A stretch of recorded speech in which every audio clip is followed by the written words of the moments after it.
I did Old Man and the Gun. And these were already done at this These point. were done. Were they all out at this point? Yes, they were all out. Because it was Scorsese, you were just feeling the type of way. Yeah, although I usually would feel it even with some of the others. But Scorsese you're certainly like, whoa. And but I will just say, it's a really lovely conversation. He was really genial. Here's a great example. So for The Wager, because it was a long journey, I had a first sentence for a book, as you kind of think, okay, first sentence is important. And I never really kind of liked it. And it kept changing over the years. And I didn't finally nail, at least I thought, nail the first sentence until about 5 years that I had the sentence that I finally felt it reflected, what I was trying to say about I can't remember the exact words now, but it's something to the fact that the only impartial witness was the sun. And it got to this idea of everybody's partial. And it kind of it told in that one line, both quite literally, because there's this castaway boat floating at sea, but there are no objective witnesses in this story. You set the whole theme. I got it right there. And I kept and then one day and you're walking, and it's that thing, you're just thinking about your sentence. You're thinking about your sentence. And you try it out, maybe you show it to someone, and then you're finally like, and then that's it. And then when you get it, it's kind of like, you do know it. You're like, oh, thank God. That's it. Yeah. And also, it's also great because you're like, thank God I never have to think about that again anymore. You never have a 10 out of 10 when you're like, oh, that's good. And there's like that little pause. You're like, it's really good.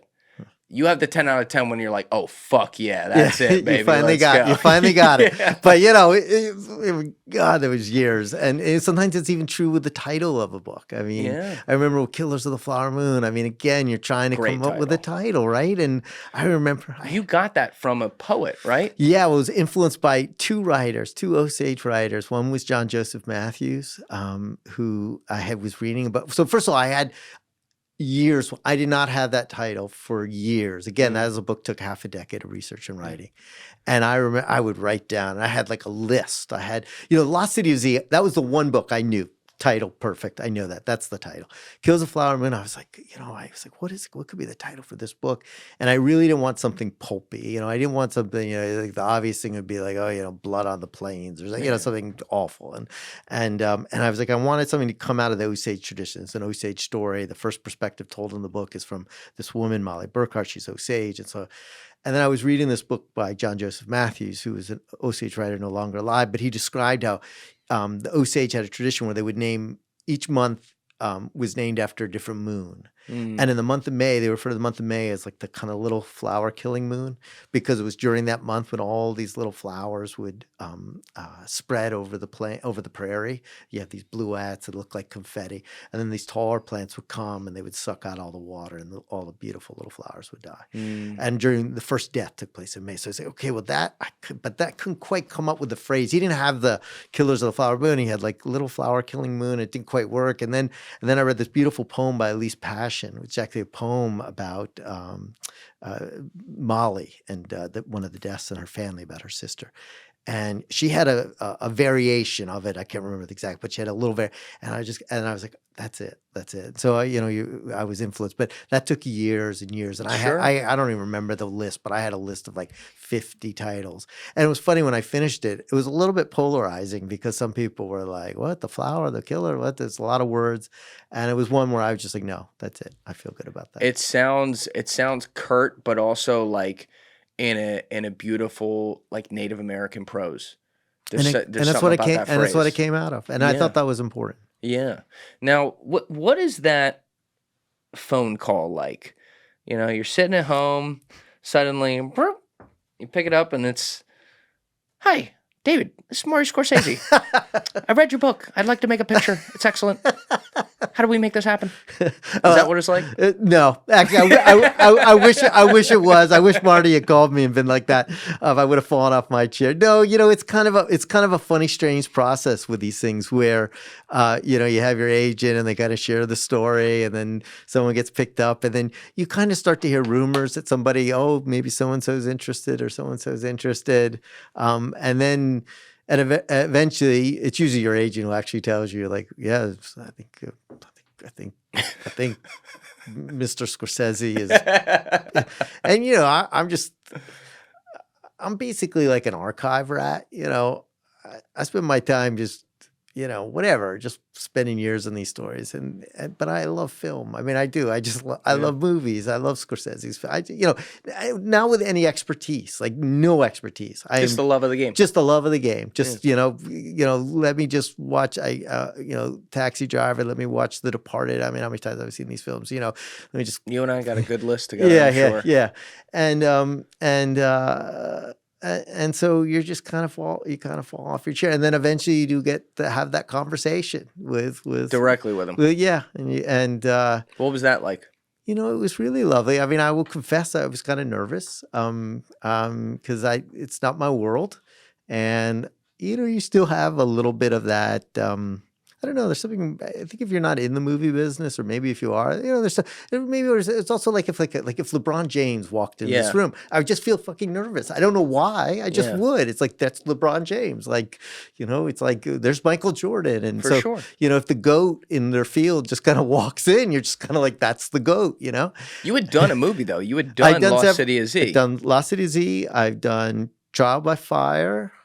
I did Old Man and the Gun. And these were already done at this These point. were done. Were they all out at this point? Yes, they were all out. Because it was Scorsese, you were just feeling the type of way. Yeah, although I usually would feel it even with some of the others. But Scorsese you're certainly like, whoa. And but I will just say, it's a really lovely conversation. He was really genial. And I didn't know what he would be like. And he was, we talked about our families. There's a lot of just kind of that. I mean, it was kind of, which I kind of liked. And did you do this in person with him?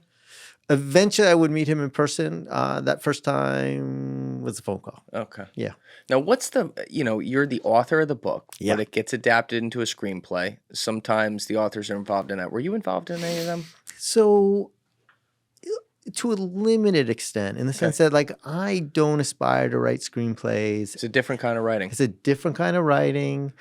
And I'm spending so much time, how am I going to tell the wager if I'm trying to do something else? Right. I just not. It's like you have to make a choice. And also, I don't really feel like I know much about that. I'm still feel like I have so many mountains I'm still trying to climb in my own field. And the more I have watched the adaptation process, the more I realize they are actually very distinct mediums, the way you're telling a story. I mean, to begin with, I deal with two dimensions. Mine is, I'm dealing with documents. Oh, right. And you create a film, like, I'm picturing the set in my mind. They're reconstructing the town.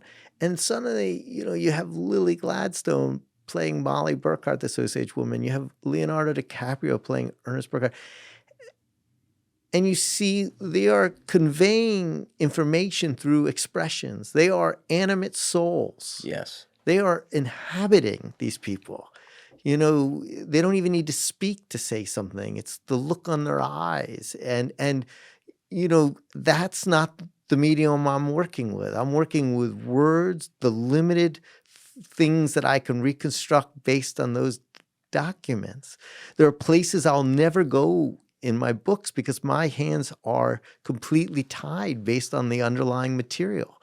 If, I'm not going to be writing about they're not usually a lot of bedroom scenes in my books. They're not describing that, they're not, like we talked about. They got to work that in. They got to, but even like we talked about the cannibalism. Yeah. I described it in a limited fashion, and I could kind of fold in information from how it was kind of done elsewhere, but they were very hesitant on how they wanted to describe it. So I'm not going to have a 20-page scene about that. So it's just. But the things they do, I'm trying to picture like how you picture this in your head. The things that they do describe, like when you're reading one of the guys' story where he's explaining, we'll just stay with the wager right here, where he's explaining how he saw this whole island thing going down. You're getting to know the person well. And when you do that, at least if it were me, tell me if you think differently, like I'm picturing the person in my head. Yes. And when I'm doing that, I'm picturing their expression. I'm picturing who they are. And then when you get to the movie, like that's where the greats like Leo are going to bring that to life. Yes. And I will say this, how do I use words? My challenge is how do I take the underlying information and through words, through verbs and predicates and whatnot, the right word convey an image, Yes. a mental image, rather than you actually see the image. It pops up internally into your head as opposed to your watching it. And so, but I will say the people I have worked with are, I've been pretty blessed. It's like, James Gray, another great New York director. I mean, I've worked with people are great. And, they're all really dedicated to the craft. And so usually my role is, my attitude is usually like, I'm here if you need me. And if you don't, that's okay too. And usually I'm there as kind of historical resource because they want to get things right. And so they're calling, they're asking, they're maybe calling up. And I'm usually just kind of constantly providing them information. Like DiCaprio is playing Ernest Burkhart, so in Killers of the Flower Moon. So, did he walk with a limp? Do you have any images of him? Can you give me some court testimony and transcripts to hear how he talked? Was he literate? Was he not literate? They're using both the text you have and then they want the primary materials to hopefully, if actors and directors of this caliber are of that kind of dedication. Oh, yes. They're going under. They're going deep, and they did a lot of their own research. I mean, they were amazing. So you're talking directly with the actors too. Sometimes it's really up to them, and it's really up to them. I mean, like I said, I'm here if you need me, and some of them, want that and reach out to you and asking you lots of questions. And I, as a reporter, it's a different world to me. I find it kind of fun, and it's good because I'm not too into it, but I'm not too involved, so I don't feel it's more, I'm kind of curious. I'm just like, it's like a little, you have these wonderful conversations with all these people and you're always interested, how's that art? Or you're a CIA officer. What do you do? Like, you're an author. And to me, that's a little bit like that. I'm a reporter and you're like, oh my God, okay, how does an actor, I don't know anything about acting. How do you figure this out? What's your process? You get to kind of behold a little bit. But I will say this about the two. The thing you want, or the thing I want, is I don't ever expect I know authors because they get very upset. They're like, why'd they do this? They didn't do this. You're taking the question out of my mouth, please. Yeah, they get really upset. And I could in theory get upset if they, if people did some really bad thing or if they were very offensive to the Osage Nation. But they were very dedicated and faithful to the main facts. But the thing you want is, it can't be the same thing. And so what you want it to be... The movie can't be the same. It can't be, and it shouldn't be, because it's a different medium to some degree. And so you want it to be faithful to the main facts, and you want it to be... But ultimately, you basically want... Mine is a printed historical medium. It's a book. It's a text. I can also do things that they can't do, just as they can do things that I can't do. I can, go back into I can do a whole backstory.